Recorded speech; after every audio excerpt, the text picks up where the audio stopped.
वह एक मशहूर स्थानीय रियल्टी कंपनी है और वैम्पायर की पहचान संग उसे धनी और ताकतवर माना जा सकता है। परिवार के कत्ल के बाद उसका क्रोध आकाश तक पहुंचा और गार्ड ने खंडित कांच के टुकड़े से बर्ड का खून ढूंढा। गंध सूंघकर अन्ना ने शिकार का आदेश दिया और उसके रोष ने आसपास के फूलों को तेजी से मुरझा दिया।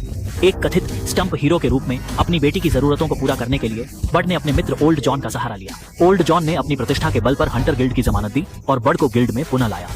वर्तमान बॉस श्री हिक से मिलने के बाद बर्ड का काला इतिहास भी उलट गया। वह एक फील्ड पिशाच शिकारी हुआ करता था और उसने कभी भी गिल्ड के नियमों का पालन नहीं किया। हालांकि वह बहुत शक्तिशाली था, लेकिन उसने एक के बाद एक यूनियन के नियमों का उल्लंघन किया। हर बार यूनियन ने उसकी गांड पूंछी, जिसके परिणाम स्वरूप अंततः उसे यूनियन से निष्कासित कर दिया गया। अब अपनी पत्नी और बेटी को खुद को छोड़ने से रोकने के लिए वह ईमानदार है। सड़क पर निर्भर नहीं होने के लिए सीख से माफी मांगे। अंत में हिग ने उसे गिल्ड में लौटने का मौका दिया। लौटने के बाद बर्ड्स ने जो पहली बात की वह दांत बेचना था, परंतु आज गिल्ड काफी परिवर्तित हो चुका है। पहले उसके शरीर पर 99 वर्षीय वैम्पायर के दांत उच्च मूल्य पर बिक सकते थे, परंतु बर्ड के खराब क्रेडिट के कारण अधिकांश धन जमानत के लिए लगाया गया। हालांकि बर्ड यूनियन में फिर से शामिल हुआ, पर सशर्त कि उसे सिख फ्रैक्शन के सहयोगी जियाओबाई द्वारा निगरानी की जानी थी। अगर बर्ड नियम तोड़ता तो उसे यूनियन से स्थायी निष्कासन का सामना करना पड़ता। बर्ड सहमत नहीं था, लेकिन उसे वैम्पायर हंटर के व्यवसाय को नकारना था। यह आम बात है कि रात में कार्य करने वाले शिकारी अधिक कमाई करते हैं, लेकिन बर्ड के आपराधिक इतिहास के कारण ऐसा नहीं हो सका। इसलिए मेरे बॉस ने मुझे दिन की पाली में काम पर लगाया। एक अड़िग शिकारी जो नियमों को नहीं अपनाना चाहता और एक डरपोक जो साल भर कार्यालय में बैठा रहता। बर्ड अकेला उस मिशन पर चल पड़ा, जबकि जियाओबाई मदद नहीं कर पाया और झगड़े से डर गया। इसके चलते दोनों में अनबन हो गई।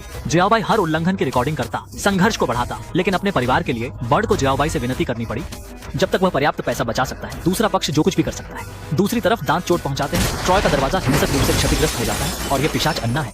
वह यहाँ आया था कि उसके परिवार को किसने मार डाला।